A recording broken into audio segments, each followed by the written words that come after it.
نبی صلی الله علیه وسلم فرمایي یو سړی په بنی اسرائیلو کې چې هغه 99 قتلونه کړي یو کم 100 قتلونه کړي او بیا هغه ځل کې رااله چې دا خو مرګ دی، دا خو قبر دی، دا خو چې نو حساب کتاب دی، ورتلل دي د الله مخې ته ودرېدل دي. نو ویریدو سړی، نو یو سړی هغه عابدو سو عابدو ښه عالم نه و، تش عبادت به کو راهبو هغه خواله ورل هغه ته ویل چې صاحبه ما دغه شانته کې جرمونه کړي دي، زه توبه وباسم، زما توبه به الله قبوله کړي.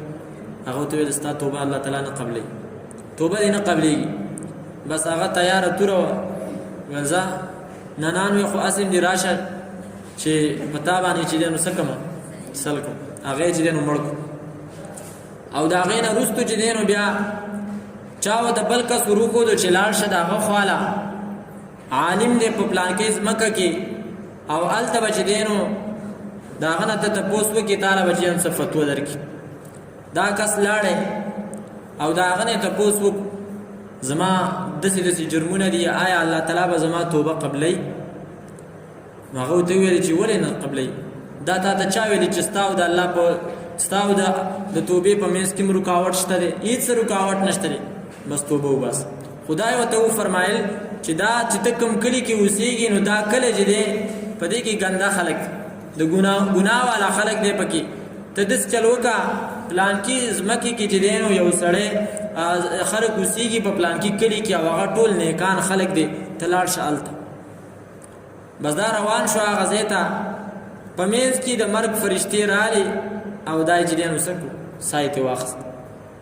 نو د هغې نه وروستو چې کوم انسان نه الله تعالی ساه اخلي نو دا فرشتې چې دی نو بیا بره وړي.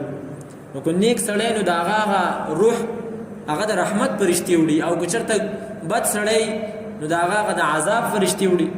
نو د رحمت او د عذاب فرشتې په دیو کې چې دی نو اختلاف شو.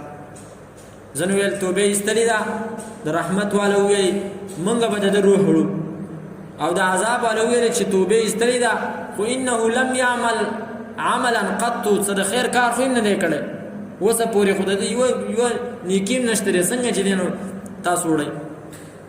الله تعالی یو فرشته راولېږه په شکل د انسان کې، د هغه نه تپوس چې د په باره کې څه ووایي څه وکړو.